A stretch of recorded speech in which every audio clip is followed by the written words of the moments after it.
कुछ नया सीखी में आपका स्वागत है। हम पढ़ रहे थे क्लास 8 का चैप्टर नंबर 1 और इसमें हमने पढ़ चुके हैं, हम काफ़ी सारा चैप्टर कवर कर चुके हैं। लास्ट 2 वीडियोस में मैंने इस चैप्टर को कवर किया था। अगर आपने मेरी वो वाली वीडियोस नहीं देखी हैं तो प्लेलिस्ट में जाकर पहले वो वीडियो देखिए ताकि आपको ये वाला चैप्टर समझ में आ सके, इस चैप्टर्स के आगे का पोर्शन समझ में आ सके। तो चलिए स्टार्ट करते हैं। हम पढ़ रहे थे, हमने पढ़ा था इरिगेशन, बहुत सारी एग्रीकल्चर प्रैक्टिसेस हमने इसमें पढ़ी है। तो हम लास्ट हमने पढ़ा है इरिगेशन कैसे करते हैं, इरिगेशन क्या होता है। तो अब हम पढ़ रहे हैं प्रोटेक्शन फ्रॉम वीड्स। तो प्रोटेक्शन फ्रॉम वीड्स, पहले तो हमें यही समझना होगा कि वीड्स किसे कहते हैं, है ना। तो Boojho and Paheli went to a near by wheat field and saw that there were some other plants in the field. Had these other plants been planted purposely in a field, many other undesirable plants may grow naturally along with the crop. These undesirable plants are called weed. Weed किसे कहते हैं? कोई भी ऐसा plant जो हमारी crop के साथ उग गया है लेकिन वो हमें चाहिए नहीं। क्रॉप क्या होती है? एक पर्टिकुलर टाइप की फसल होती है जो किसी एक बड़े से फील्ड में उगाई जाती है। यानी कि एक पर्टिकुलर टाइप का प्लांट अगर किसी एक फील्ड में उगाया जाता है तो उसे हम बोलते हैं क्रॉप।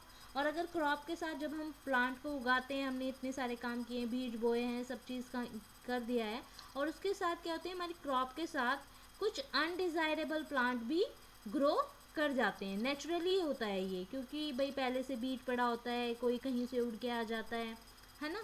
तो ये चीज़ें नेचुरली ही होती है along with the crop. So these undesirable plants are called weed. The removal of weed is called weeding. इसी वीड को हटाना अपनी क्रॉप में से, उसे हम क्या कहते हैं? Weeding. Weeding is necessary since weeds compete with the crop plant for water, nutrients, space and light. क्यों हटाना ज़रूरी होता है? क्योंकि ये जो वीड होती है, जो भाई अनडिज़ायरेबल प्लांट हैं, हमारी क्रॉप के साथ उग गए हैं, तो वो क्या करेंगे? वो तो हमारा जो डिज़ायरेबल प्लांट है, जो हमारी फसल है, उसके साथ compete करेंगे। भाई उन्हें पानी भी चाहिए, न्यूट्रिएंट्स भी चाहिए, स्पेस भी चाहिए, लाइट भी चाहिए, तो वो क्या करेंगे? हमारी जो हमें फसल चाहिए उससे धक्का मुक्की करेंगे, है ना। तो वो उसके साथ एक कंपटीशन कर देते हैं, है ना। तो उससे हमें ज़रूरी हो जाता है हटाना, क्योंकि वो हमें चाहिए तो है नहीं, तो वो हटना ही बेटर होता है। दस they affect the growth of the crop. और जो फसल की भाई ग्रोथ है उस पर भी इफेक्ट करते हैं वो. Some weeds interfere even in harvesting and may be poisonous for animals and human beings. कुछ पौधे तो ऐसे होते हैं जो एनिमल्स को और side by side human beings को भी इफ़ेक्ट करते हैं, क्योंकि वो पॉइजनस होते हैं, जहरीले होते हैं, उन्हें खाने से हमें फूड पॉइजनिंग हो सकती है। तो ऐसे जो प्लांट्स होते हैं उन्हें हटाना ज़रूरी होता है, और उन्हें हटाने की प्रोसेस को हम क्या बोलते हैं? Weeding. Farmer adopt many ways to remove weeds and control their growth. Tilling before sowing of the crop help in uprooting and killing the weeds. मैंने आपको बताया था कि सबसे स्टार्टिंग जो वो होता है हमारा प्रिपरेशन ऑफ सॉइल में, उसमें हम प्लगिंग करते हैं, और प्लगिंग को हम क्या बोलते हैं? टिलिंग भी बोलते हैं, है ना। तो टिलिंग का क्या था कि भाई खेत जोतते हैं। तो खेत जोतना क्यों होता है? हम प्रिपेयर क्यों करते हैं? क्योंकि उसमें जो अनवांटेड प्लांट्स उग गए हैं, छोटी छोटी घास उग गई है, कोई दूसरा वीड उग गया है उसमें, तो वो उखड़ के फिर उखड़ जाता है जड़ से, और उखड़ने के बाद वो थोड़ी दिन में सूख जाता है। जब उसे न्यूट्रिएंट्स नहीं मिलते, उसकी जड़ उखड़ जाती है, तो वो सूख जाता है। तो ये भी क्या है? एक बेटर तरीका है वीडिंग को करने का, है ना। टिलिंग करना मतलब कि वीडिंग में भी हेल्प करता है. विच में then dry up and get mixed with the soil. The best time for the removal of weed is before they produce flower and seed. सबसे अच्छा टाइम कौन सा होता है वीड को रिमूव करने का? जब वो, इससे पहले कि वो अपने फ्लावर्स प्रोड्यूस करें और अपने सीड्स को बनाएं. क्योंकि अगर एक बार उनका फ्लावर बन गया और उसमें से बीज बन गए हैं उस फ्लावर के अंदर, तो अगर हम उसे रिमूव भी कर देंगे तो वो जो बीज होते हैं वो सॉइल के अंदर ही रह जाएंगे, और सॉइल के अंदर रह जाएंगे तो इसका मतलब क्या है? इसका मतलब ये है कि वो दोबारा से हमारी फसल में आ सकते हैं, है ना, या नेक्स्ट वाली फसल में भी आ सकते हैं। तो सबसे बेटर तरीका यही है कि इससे पहले कि वो प्रोड्यूस करें, before they produce flower and seed, before, उससे पहले करना है हमें। The manual removal includes physical removal of weeds by uprooting and cutting them close to the ground from time to time. This is done with the help of खुरपी. A seed drill is also used to uproot weeds. अब इसको weeding करने के क्या क्या तरीके हैं? एक तो तरीका है टीलिंग करना, है ना। दूसरा तरीका है कि हम मैनुअली कोई भी इंसान उस वीड को हटाए। हटाता कैसा है? अब या तो उसे जड़ से ही उखाड़ दे या फिर उसे जड़ के पास से काट दे। अब काटना क्या है? काटने से क्या होगा? बार बार वो उगेगा, और बार बार उगेगा तो वो थोड़ा जो है टाइम कंज्यूमिंग होता है और उसमें बहुत ज़्यादा मेहनत की आवश्यकता होती है। अब ये जो उखाड़ना होता है वो किससे होता है? वो खुरपी की हेल्प से होता है। खुरपी एक टूल है जिससे जो है पेड़ों को जड़ से ही उखाड़ देते हैं, जो भी अनवांटेड वीड को हमें वहाँ से निकालना होता है। या फिर एक मैंने आपको दिखाया था सीड ड्रिल, सीड ड्रिल होता है, उससे भी अपरूट कर सकते हैं वीड को, ठीक है। नेक्स्ट है weed are also control by using certain chemicals called weedicides. Weed जो है, अब हमने कितने प्रोसेस पढ़ लिए? एक टिलिंग पढ़ लिया है हमने, दूसरा हमने मैनुअल रिमूवल पढ़ लिया है विद द हेल्प ऑफ खुरपी, तीसरा हमने पढ़ लिया है सीड ड्रिल पढ़ लिया। अब फोर्थ क्या है इसका तरीका? वेडिसाइड्स डालने का। वेडिसाइड्स क्या होते हैं? ये कुछ केमिकल्स होते हैं, ऐसे केमिकल्स जो अगर हम फसल पे डाल देते हैं तो सिर्फ पर्टिकुलर उस वीड को ही जो है ख़त्म करेंगे, जो वीड हमें नहीं चाहिए, है ना। हमारी क्रॉप को कोई नुकसान नहीं पहुंचाएंगे वो, लेकिन ये ऐसे केमिकल्स होते हैं जो कि डालने वाले को, जो स्प्रे करता है स्प्रेयर से, वो स्प्रेयर की हेल्थ पर इफ़ेक्ट करते हैं। तो ये सबसे वर्स्ट तरीका है, सबसे बेकार तरीका है। These are sprayed in the field to kill the weeds. They do not damage the crop. The weedicides are diluted with water to the extent required and sprayed in the field with a sprayer. तो आपने देखा भी होगा कि किस तरीके से spray करते हैं। ये देखिए, जैसे ये फार्मर है स्प्रेइंग वेडिसाइड्स, तो ये क्या करते हैं? पूरा कवर होके करते हैं, माउथ फेस मास्क भी लगाए रखेंगे, अच्छे से पूरा आगे से भी कवर करे रखते हैं, क्योंकि ये जो है वेडिसाइड्स ये हार्मफुल होते हैं ह्यूमन बींग्स के लिए, तो इसलिए ये थोड़ा डेंजरस है। Do weedicides have any effect on the person handling the weedicide sprayer? ये जो इसकी मशीन होती है इसे हम बोलते हैं weedicide sprayer. As already mentioned, the weedicides are sprayed during the vegetative growth of the weed before flowering and seed formation. Spraying of weedicides may affect the health of the farmer, so they should be these chemicals very carefully.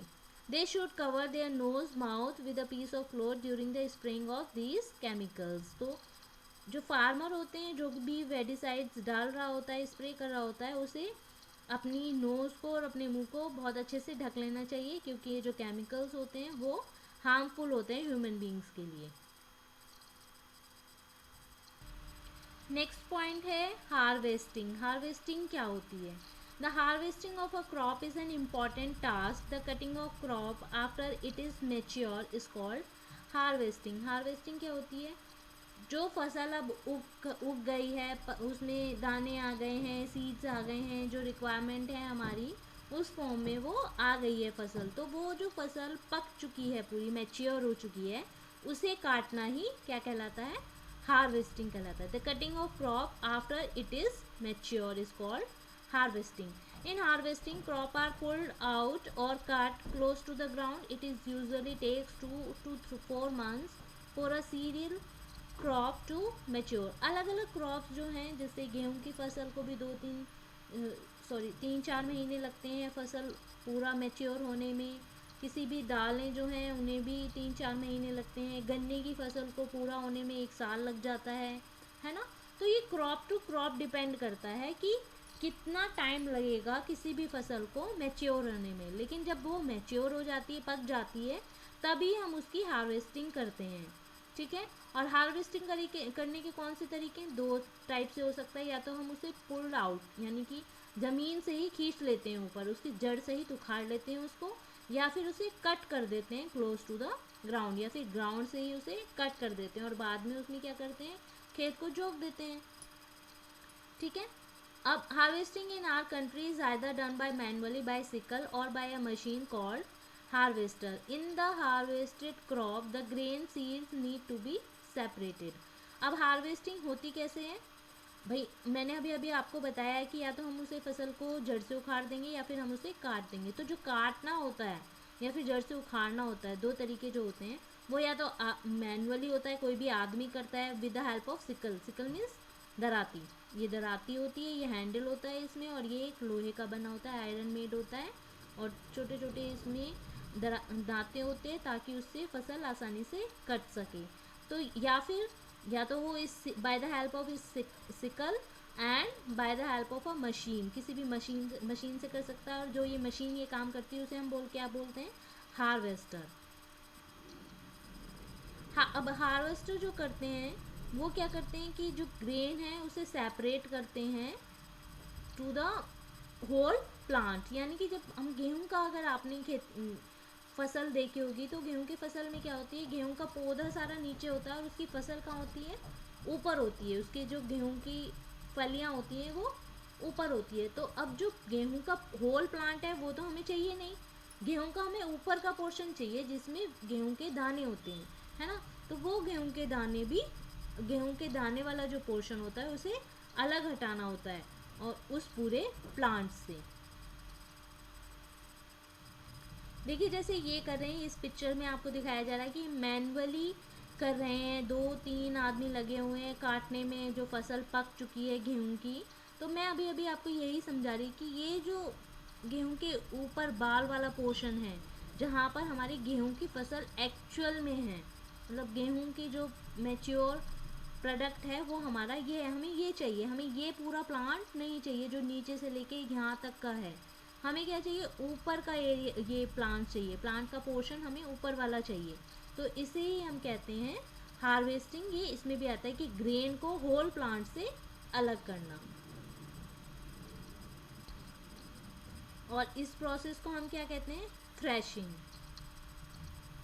This is carried out with the help of a machine called combine, which is in fact a combined harvester and thresher. Harvester क्या था, अभी अभी मैंने आपको बताया, harvester था mature plant को ज़मीन से उखाड़ना या फिर काटना, उसको काटना, है ना। और कंबाइंड थ्रेशिंग क्या है, थ्रेशिंग है वो जो प्लांट मेच्योर पूरा का पूरा कट चुका है उस प्लांट में से जो हमारी वांटेड पोर्शन है, उस प्लांट का ही जो वांटेड पोर्शन है, जैसे गेहूं के दाने जो हैं, ऊपर वाले दाने का जो पोर्शन है जिसे हम बाल बोलते हैं गेहूं का, वो अलग करना, उसे हम क्या कहते हैं, थ्रेशिंग। यानी कि बाकी बचे हुए पोर्शन से, प्लांट के बाकी बचे हुए पोर्शन से, छाफ से पर्टिकुलर हमारा जो फसल है उसको अलग करना। तो ये एक मशीन के थ्रू भी कर सकते हैं, कंबाइंड मशीन जिसे हम बोलते हैं।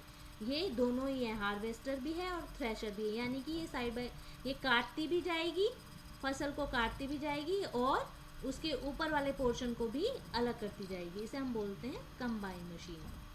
After harvesting sometime stub are left in the field which are burned by the farmer. Paheli is worried, she knows that it cause pollution. It may also catches fire and damage the crop lying in the field.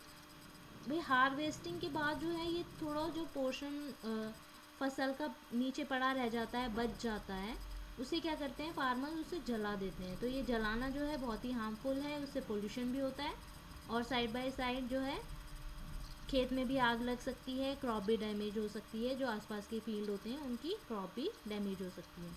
Farmer with small holding of lands do the separation of grain and chaff by winnowing. अब जो ये shaft हमने अलग किया था, यानी कि वो पोर्शन जो जिसमें एक्चुअल में हमारा बीज है, खाने का पोर्शन है, हमारी दालें हैं, वो पोर्शन, उस पोर्शन को हम क्या कहते हैं, शाफ। अब वो जो शाफ है उससे दानों को निकालना, कैसे निकालेंगे दाने, उस प्रोसेस को हम क्या कहते हैं, एनोइंग, विनोइंग।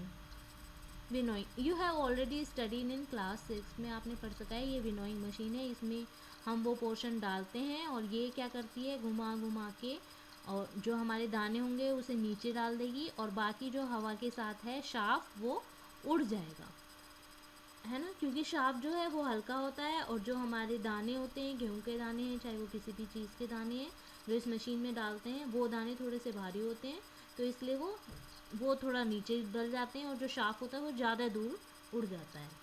ठीक है,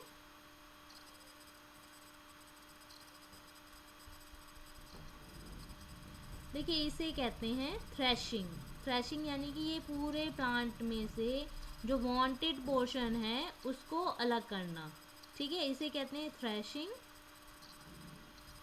और इसे कहते हैं विनोइंग। विनोइंग मतलब अब जो इसमें से भी शाफ बचा हुआ है इन दानों में, उन दानों को भी सेपरेट करना। तो दाने जो हैं वो हमारे पास गिर जाते हैं और जो शाफ होता है वो थोड़ी दूर उड़ जाता है with the help of wind, wind की हेल्प से। आपने देखा भी होगा, ये तो बहुत जगह होता है, जब आप गांव में जाते हैं तो गांव में ये कॉमनली आपको देखने को मिल जाता है जब कोई फसल आने का समय होता है। हार्वेस्ट फेस्टिवल्स कौन कौन से होते हैं? After 3 or 4 months of hard work there comes the day of the harvest, the sight of golden fields of standing crop laden with grain fills the heart of the farmer with joy and sense of well-being। भाई 3-4 महीनों के बाद किसी भी किसान की जो है फसल आती है तो वो बहुत ही अच्छा लगता है उसे कि भाई उसकी जो फसल है वो पक चुकी है, वो खड़ी है, पक कर खड़ी है, तो उसका दिल जो है बहुत खुश होता है क्योंकि उसकी जो मेहनत है वो सफल हो गई है। तो इसी सफल होने के पीछे वो रिलैक्स करता है भाई, बहुत खुश होता है, एंजॉय करता है कि अब तो मेरा थोड़ा सा, अब मेरे पास मेरी फसल आने वाली है, मेरी मेहनत वसूल होने वाली है। तो इसी को मनाने के लिए बहुत सारे जो है फेस्टिवल मनाए जाते हैं इंडिया में। अब कौन कौन से हम चलिए देखते हैं। The efforts of the past season have borne fruit and it is time to relax and enjoy a little.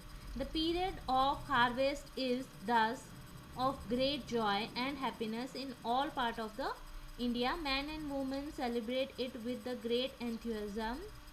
Special festival associated with the harvest season are Pongal, Baisakhi, Holi, Diwali, Nabayan and Bihu।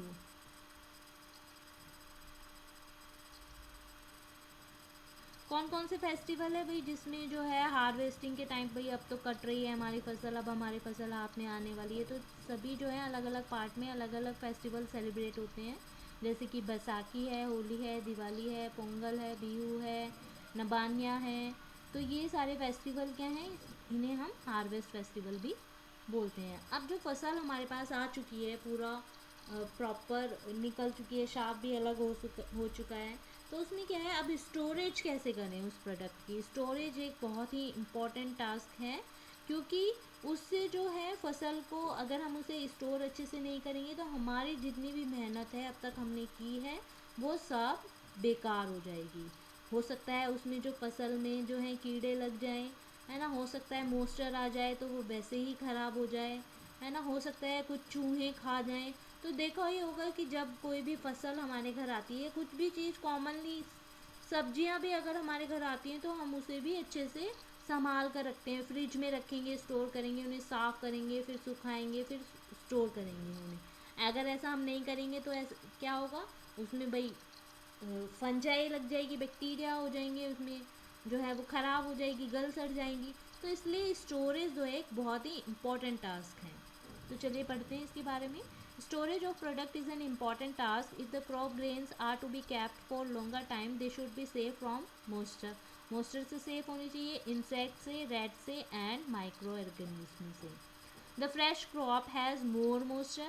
If freshly harvested greens, that is seed, are stored without drying, they may get spoiled or attacked by the organism। अभी अभी मैंने बताया कि जो freshly crop होती है, fresh crop होती है, ग्रेन्स होती हैं, उनमें बहुत ज़्यादा मॉइस्चर होता है। अगर हम उसे सुखाते नहीं हैं तो फिर वो जो है वो ख़राब हो सकती है, माइक्रो ऑर्गेनिज्म लग सकते हैं उनमें, जर्मिनेट, या फिर वो खुद भी उग सकते हैं, छोटे छोटे जर्मिनेशन हो सकती है ना। तो losing their germination capacity, hence before storing them the grains are properly dried in the sun to reduce the moisture in them. तो हम इससे बचने के लिए कि भाई उनमें मॉइस्चर ना रहे, हम क्या करेंगे, उन्हें सिंपली सन की लाइट में मॉइस्चर कर देंगे। अब सन की लाइट में क्या बेनिफिट है भाई, सन जो है, सन की इतनी एनर्जी होती है, वो पानी को भी इवेपोरेट कर देती है। तो जो भी हमारे सीड के अंदर मॉइस्चर बचा है, पानी बचा है, उसे वो इवेपोरेट कर देगी और अच्छे से सुखा देगी sunlight. This prevent the attack by insect, paste, bacteria and fungi. और इसी से क्या होगा, डिफरेंट काइंड के जो माइक्रो ऑर्गेनिज्म हैं उनसे हमारी फसल बच जाएगी। I saw my mother putting some dried neem leaves in an iron drum containing wheat. I wonder why. आपने सबने देखा होगा अपने घरों में जो आयरन का ड्रम होता है जिसमें हम अपनी गेहूँ रखते हैं, उसमें कुछ जो है नीम की पत्तियाँ भी डाल देते हैं। तो नीम की पत्तियाँ क्या होती हैं, नीम की पत्तियाँ एंटी बैक्टीरियल होती हैं, उनमें किसी भी तरीके का, उनके आसपास उनकी स्मेल ऐसी होती है जिसकी वजह से जो माइक्रो ऑर्गेनिज्म है वो हमारे गेहूँ में नहीं होते हैं, वो ख़राब नहीं होती है। इसलिए जो है नीम की पत्तियाँ जो सभी के घरों में उस गेहूं को स्टोर करने वाला जो ड्रम होता है, आयरन ड्रम, उसमें डाल दी जाती है। तो बहुत सारे ऐसे तरीके हैं। एक तो यही है कि फसल को सबसे पहले सुखाना चाहिए, फिर उसमें कुछ चीज़ डाल देनी चाहिए, जैसे नीम की पत्तियाँ, ये नेचुरल थिंग्स हैं। और कुछ जो है टैबलेट्स भी ऐसी आती हैं जिससे वो जो है गेहूं का जो मॉइस्चर है वो सूख जाता है। अलग अलग थिंग्स के लिए अलग अलग चीज़ें हम कर सकते हैं, नेचुरली भी है, अननेचुरली भी। अगर हमें बहुत सारा कुछ स्टोर करना है तो हम किस में करते हैं, फैक्ट्रियोज में, जैसे सिलोज फॉर स्टोरेज ग्रेन, जिसमें बहुत बड़े बड़े फील्ड होते हैं, या फिर जो भारत सरकार है वो किस तरीके से स्टोर करती है चीज़ों को, वो सिलोज में करती हैं, बड़े बड़े टैंक होते हैं, इनके अंदर करती हैं। या फिर स्टोरेज होता है ग्रैंडरीज में, यानी कि बहुत सारा भंडार की एक जगह होती है, उसे हम ग्रैंडरीज बोलते हैं। Farmers are use grain in jute bags और मेटेलिक बिन। जो फार्मर्स होते हैं वो जूट बैग में या मेटेलिक बिन में भी डाल देते हैं। जूट बैग में ये फ़ायदा होता है कि जो मॉइस्चर होता है वो जूट तक ही रहता है, वो ज़्यादा बाहर नहीं आता है। However large scale storage of grains is done in silos and granaries. तो ये दोनों नाम आपको याद रखने हैं कि किस चीज़ में लार्ज अमाउंट ऑफ ग्रेन्स को स्टोर किया जाता है। To protect them from pest like rat and insects, ताकि वो रैट और इंसेक्ट से भी बचे रहें। Dried neem leaves are used for the storing of grain at home. For storing large quantity of grains in big godown, specific chemical treatments are required to protect them from pests and microorganisms. अब हमने storage करने के कितने सारी चीज़ें सीखी हैं। हमने सीखा है कि सबसे पहले मॉइस्चर रिमूव होना चाहिए उनका। सेकेंड, हम जो है स्टोरेज करने के लिए सिलोज एंड ग्रैनीज का भी यूज़ कर सकते हैं, या फिर अब अगर हम घर में स्टोर कर रहे हैं तो हम जूट बैग्स या मेटेलिक बिन में भी कर सकते हैं। और अगर इनमें भी हमने किया है तो हम उनमें ड्राइड नीम्स या कुछ केमिकल्स ट्रीटमेंट भी कर सकते हैं, है ना, ताकि जो है हमारी फसल का स्टोरेज सही रहे और वो लॉन्ग टाइम तक काम करती रहे। नेक्स्ट है फूड फ्रॉम एनिमल्स। एनिमल से हमें कौन कौन से फूड मिलते हैं। Make the following table in your notebook and complete it. जैसे फूड है मिल्क, मिल्क से क्या क्या होता है, cow, buffalo, she goats and she camels, हमें ये सोर्सेज है मिल्क की, जिसका मिल्क हम पीते हैं। तो ये 2-3 चीज़ें और हमें सर्च करनी है, जैसे 1-2 एग्जांपल मैं अभी आपको बता देती हूँ। ये हम डिस्कस कर लेंगे जब हम एनसीईआरटी के क्वेश्चन आंसर करेंगे, लेकिन अभी मैं आपको थोड़ा सा रिवाइज कर देती हूँ। जैसे फूड में हमें और क्या मिलता है, मीट मिलता है। हमें किस चीज़ से मीट मिलता है, पिग है, फिश है, गोट है। तो ये सब चीज़ों के मीट जो हैं ह्यूमन बींग्स खाते हैं, है ना, तो वो भी फूड है। फिश का जो फूड है, फिश का जो मीट है वो बहुत बेनिफिशियल होता है ना। एग है, एग भी हम खाते हैं जो कि हमें हैन से मिलता है। अब हमें और क्या चीज़ मिल सकती है, ऑयल है, ऑयल भी मिलता है हमें फिश से, जो कि बहुत ही बेनिफिशियल होता है। तो after completing this table you must have seen that like plants animals are also provided with different kind of foods. Many people living in the coastal area consume fish as a major part of their diet. In the previous classes you have learned about the food that we have obtained from plant. तो बहुत सारी जगह पर ऐसे नहीं कि हम लोग या कुछ लोग नहीं खाते हैं या फिर दूसरे भी नहीं खाते हैं, सब खाते हैं। अधिकतर लोग खाते हैं जो ऐसे कोस्टल एरियाज़ में रहते हैं जहाँ पर फ़िश अवेलेबल होती। जैसे आप केरला में चले जाओगे तो वहाँ पर फ़िश काफ़ी उनकी डेली डाइट में खाई जाती है। और प्लांट से तो हमें बहुत सारे फूड्स मिलते हैं। यहाँ बात हो रही है एनिमल्स की। We have just seen that the process of crop production involve a number of steps like selection of seed, sowing etcetera. Similarly, in animals reared at home or in farmer have to be provided with proper food, shelter and care. When this is done on a large scale, it is called animal husbandry. अब जैसे हमने अभी अभी सारा plants का crop कैसे उगाई जाती है, क्रॉप उगाने के बाद क्या क्या किया जाता है फार्म्स में। भाई हमने सीड डाला, फिर सोइंग करी, फिर एरिगेशन करा, हार्वेस्टिंग करी, उसकी थ्रेशिंग करी, है ना, लास्ट में हमने सबका उसका स्टोरेज किया। तो अगर ये बहुत ही बड़े लेवल पे किया जाता है तो हम इसे एग्रीकल्चर प्रैक्टिसेस बोलते हैं। और उसी तरीके से अगर हम किसी एनिमल का को प्रॉपर तरीके से उससे कुछ चीज़ लेना चाह रहे हैं तो उसे हम फूड दे रहे हैं, शेल्टर दे रहे हैं, उसकी हम देखभाल कर रहे हैं, है ना, तो इसे अगर हम लार्ज स्केल पे करते हैं तो हम उसे कहते हैं एनिमल हस्बेंड्री। यानी कि किसी भी जानवर को किसी बाय प्रोडक्ट के लिए, उसके किसी प्रोडक्ट के लिए पालना क्या कहलाता है, animal husbandry. Fish is good for health. We get cod liver oil from fish which is rich in vitamin D, जिसकी मैंने अभी अभी बात करी थी कि फिश से हमें ऑयल भी मिलता है। तो अब हम बात करते हैं, यहाँ तक हमारा चैप्टर ख़त्म हो गया है और होपफुली आपको सारा ही एक्सप्लेनेशन अच्छा लगा होगा। अब हम जल्दी से इसके एनसीईआरटी के क्वेश्चन आंसर डिस्कस कर लेते हैं। मुझे ऐसा लगता है कि मैंने सारे क्वेश्चन आंसर इसमें आपको समझा दिए हैं। तो अब क्वेश्चन हम पढ़ लेते हैं किस तरीके से क्वेश्चन पूछे जाते हैं और उनका क्या आंसर होगा। तो फर्स्ट एक्सरसाइज है उसकी fill in the blanks.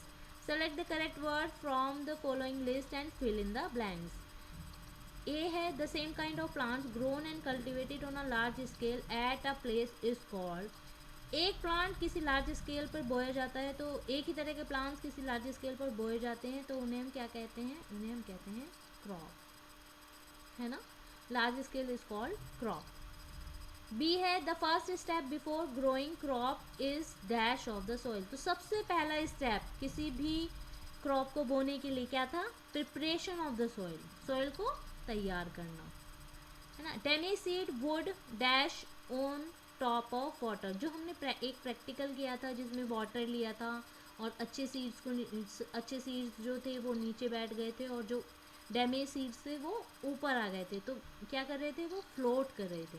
Damage seed would float on top of the water. D है for growing a crop sufficient sunlight.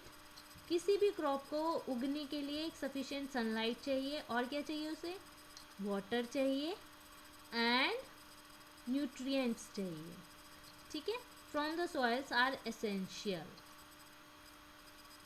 Next है match the column with column A and those with column B. Kharif crops, तो kharif crops के example आपको याद होने चाहिए। खरीफ crop कौन सी थी, पैडी एंड मेज। रबी क्रॉप कौन सी थी, वीट एंड ग्राम, पी।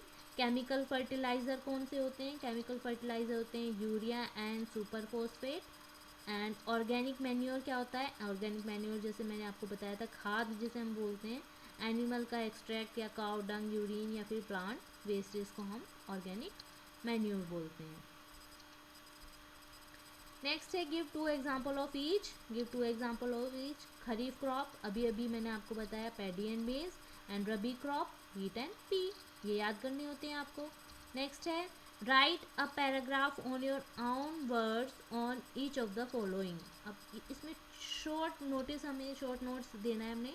जैसे प्रिपरेशन ऑफ सॉइल क्या थी, सॉइल को प्रिपेयर करना ताकि जो है सॉइल प्रिपरेशन में क्या था, सॉइल को लूज़ करना, उसमें थोड़ा सा वाटर डालना और लूज़र वो किस लिए करते हैं हम, तो ये सब मैं आपको पढ़ा चुकी हूँ। चलिए एक बार पढ़ लेते हैं। Preparation of the soil is the first step in agriculture. Preparation of the soil is done by two लूजन the soil which is essential for the root penetration into the soil. This allow the root to breathe easily. Loosening of the soil allow the growth of the earthworm and microorganisms, which will help to keep the soil fertile by adding humus to the soil. Loosening of the soil will also bring rich nutrients soil to the top layer and which is essential for the growth of the plant. तो ये सब चीज़ें होती है इसमें preparation of soil में, जो मैंने आपको पढ़ा दी है। सोइंग क्या होती है? सोइंग होती है बीज को बोना। बीज भाई सबसे पहले बीज बोने के लिए क्या होता है, हम बीज को सेलेक्ट करते हैं, हेल्दी सीड्स को सेलेक्ट करते हैं, और फिर सीड्स को हम दो मेथड्स मैंने आपको बताए थे कि या तो हम ट्रेडिशनल मेथड से कर सकते हैं कीप के थ्रू, या फिर हम सीड ड्रिल से कर सकते हैं, है ना। Sowing is an important process in crop production. First, healthy seeds are selected before sowing. After selecting healthy seeds, sowing is done by either traditional method or by using equipment, seed drills.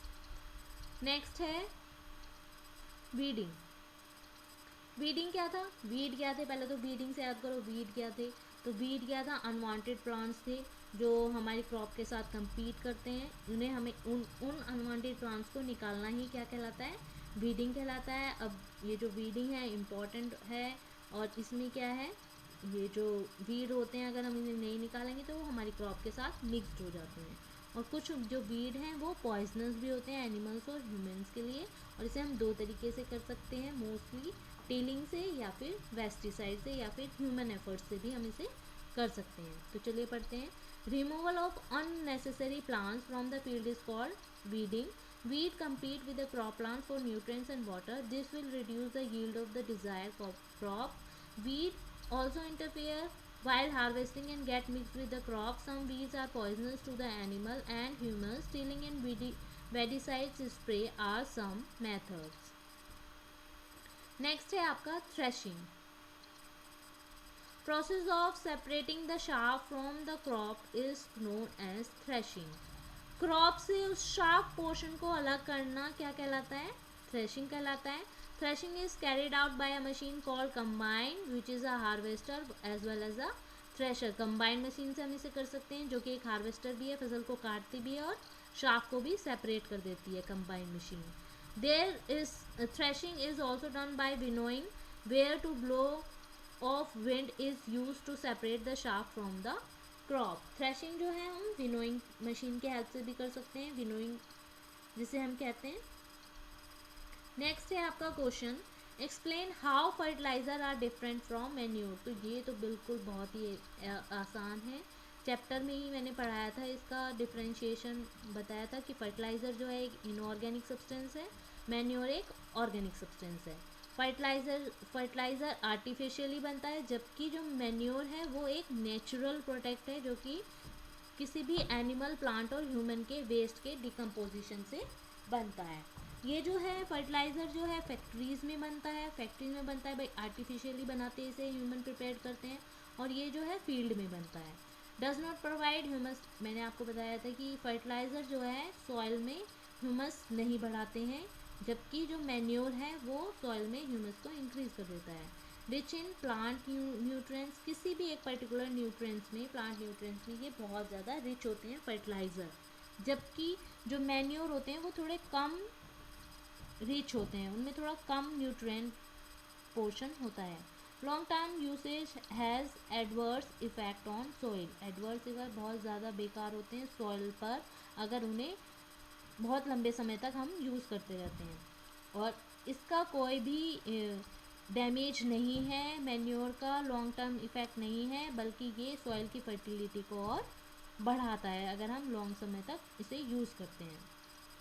What is irrigation? Describe two method of irrigation which conserve water. Irrigation क्या होता है? Irrigation आपको समझाया था कि regular time interval पर पानी देना किसी भी फसल में इरीगेशन कहलाता है. और इरीगेशन के क्या मेथड थे? ड्रिप इरीगेशन और स्प्रिंकलर इरीगेशन. ड्रिप इरीगेशन क्या था कि ड्रॉप बाय ड्रॉप प्लांट के रूट पर ही पानी को सप्लाई करना. इससे क्या होता है, जो पानी है वो ख़त्म नहीं होता है, जो कंजर्वेशन ऑफ वाटर है वो बहुत अच्छा होता है। और स्प्रिंकलर मेथड सिस्टम क्या था, जैसे हम बहुत बड़े फील्ड में करते हैं, फुहारा चला देते हैं, वो मेथड क्या था, स्प्रिंकलर मेथड था। ये बेस्ट होते हैं जहाँ पर अनइवन लैंड होती है, क्योंकि भाई जो पानी होगा वो सब में ही इवनली फिर जाएगा। तो ये मैंने आपको पढ़ा दिया था, इसे मैं डिटेल में नहीं पढ़ूंगी। If wheat is sown in the kharif season what would happen, discuss. Wheat जो है कैसी फसल है, अब आप बताइए वीट कैसी फसल है। वीट जो है एक रबी फसल है। अगर इसे इसमें कहा गया है कि वीट को अगर हम खरीफ सीजन में बो देते हैं, खरीफ सीजन कौन सा था, जहाँ पर जब रेनी सीजन जो होता है उस सीजन की फसलों को हम क्या कहते हैं, खरीफ फसल कहते हैं, और उस सीज़न को हम खरीफ सीज़न कहते हैं। तो अगर ऐसा होगा तो हम क्या मतलब क्यों नहीं बो पाते हैं, ऐसा क्या होगा ऐसा। वीट क्रॉप्स में get destroy if sown in kharif season because of unfavourable temperature, pest and adaptable condition. ऐसे में क्या होगा, अगर हम वीट को खरीफ सीज़न में बो देंगे तो क्या होगा, उसके लिए जो वीट के उगाने के लिए हमें प्रॉपर इन्वायरमेंट चाहिए, प्रॉपर टेम्परेचर चाहिए, उसकी कंडीशन जिस कंडीशन में वो पौधा उगता है वो कंडीशन हमें नहीं मिलेगी। और जब उस प्लांट को नहीं मिलेगी तो वो अल्टीमेटली क्या होगा, ख़त्म हो जाएगा। क्योंकि जो खरीफ का सीज़न है वो रेनी सीज़न है और इसमें बहुत ज़्यादा पानी चाहिए, बहुत ज़्यादा पानी आता है, और वीट को इतना पानी नहीं चाहिए, उसे ज़्यादा टेम्परेचर उसके अकॉर्डिंग नहीं मिलेगा उस टाइम पे, इसलिए वीट को खरीफ के सीज़न में नहीं बोया जाता। Explain how soil get affected by the continuous plantation of crop in a field. ये जो क्वेश्चन है ये आप बताइए कि अगर हम कंटिन्यूसली प्लांट एक वन बाय वन क्रॉप को अगर हम किसी भी फील्ड में बोते रहेंगे तो उसका क्या ड्रॉबैक होगा, क्या इफ़ेक्ट करेगी, वो कैसे इफ़ेक्ट करेगी सॉइल को। तो कैसे इफ़ेक्ट करेगी, जो प्लांट होंगे भाई उन्हें न्यूट्रिएंट्स चाहिए, और न्यूट्रिएंट्स जो हैं वो अगर एक के बाद हम एक फसल को बोते रहे तो कंटिन्यूस प्लांटेशन की वजह से जो होगा न्यूट्रिएंट्स जो होंगे उसके कम हो जाएंगे, है ना। और वो अगर कम हो जाएंगे तो जो है फसल तो उगेगी लेकिन हमें जो है फसल अच्छी से फसल हमारी नहीं मिल पाएगी, हमारा जो उसका प्रोडक्शन होगा वो अच्छे से नहीं हो पाएगा, और सॉइल के अंदर भी जो न्यूट्रिएंट्स होंगे वो पूरे नहीं हो पाएंगे, सॉइल को भी डैमेज होगा। Plants require nutrients in their growth. Without optimum nutrients, plants will die. Continuous plantation of crop result in depletion of certain nutrients like nitrogen, phosphorus, potassium, etc. This result in the decrease of yield due to loss of nutrients. Hence, there should be a gap between crop in order to get a good yield. What are weeds? How can we control them? देखिए ये question मैंने काफ़ी बार समझा दिया, अब मैं इसे को नहीं समझाऊंगी। Next question, arrange the following boxes in the proper order to make a flow chart of sugarcane crop production. तो ये बॉक्सेस में हमें कुछ वर्ड्स दे दिए गए हैं, इन वर्ड्स को अगर हमें किसान का गन्ने का कोई फसल उगानी है तो इन्हें हमें ऑर्डर में लगाना है। तो ऑर्डर में देखिए सबसे पहले हम क्या करते हैं, सॉइल को प्रिपेयर करते हैं। तो फर्स्ट तो यही आएगा, preparation of soil. Preparation of soil के बाद हम क्या करेंगे, प्लगिंग द फील्ड, फील्ड को हम जोतेंगे, और जोतने के बाद हम उसमें क्या करेंगे, बीज डालेंगे स्नोई, और बीज डालने के बाद हम क्या करते हैं, उसमें खाद डालेंगे, मैन्योरिंग।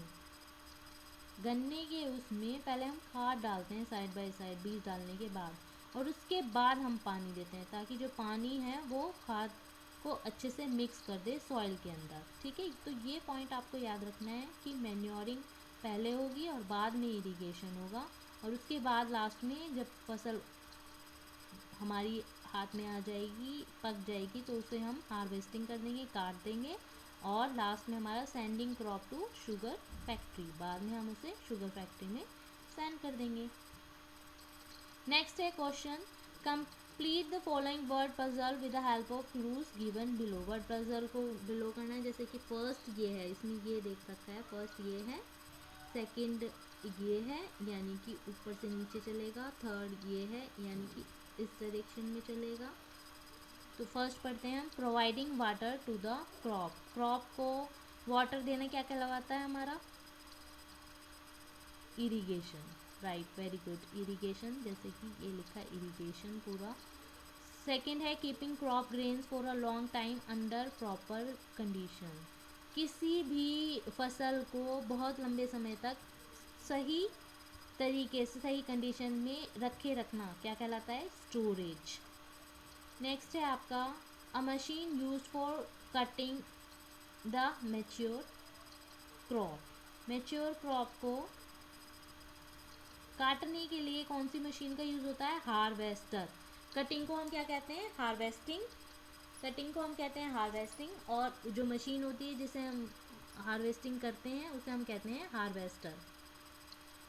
फोर्थ का है हमारा ये रहा फोर्थ, इसे हम कहते हैं a rabi crop that is also one of the pulse, तो ऐसी दाल जो कि एक रबी क्रॉप है, ग्राम।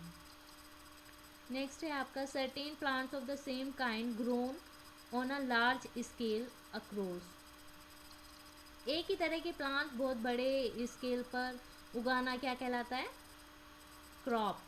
तो ये तो आपको सबको पता ही होगा। नेक्स्ट है the process of separating the grain from the shaft, वो प्रोसेस जिसमें हम ग्रेन को शाफ्ट से अलग करते हैं उसे हम क्या कहते हैं, विनोइंग, विनोइंग भी कहते हैं हम उसे, है ना। तो ये था आपका आंसर एनसीईआरटी के। होपफुली आपको समझ में आया होगा। वीडियो थोड़ी सी लंबी हो गई है, लेकिन क्योंकि हम थोरली स्टडी करते हैं, चैप्टर्स के हर एक पॉइंट को समझते हैं, क्योंकि आपने देखा ही होगा कि जब आप क्वेश्चन आंसर समझ रहे हैं, हम डिस्कस कर रहे हैं, तो क्वेश्चन आंसर में आपको कोई भी दिक्कत नहीं आई। वो इसीलिए क्योंकि हमने चैप्टर जो है थोरली स्टडी करा है, पॉइंट वाइज नहीं पढ़ा है, ठीक है। तो होपफुली आपको हमारी वीडियोस अच्छी लगी हो, और आप अगर हमारे चैनल्स पे नए हैं तो हमारे चैनल को सब्सक्राइब कीजिए और बेल आइकन को प्रेस कीजिए, ताकि आगे आने वाली वीडियोस की अपडेट आपको मिलती रहे। अगर वीडियो आपको अच्छी लगी है तो वीडियो को लाइक ज़रूर कीजिएगा। Thank you very much.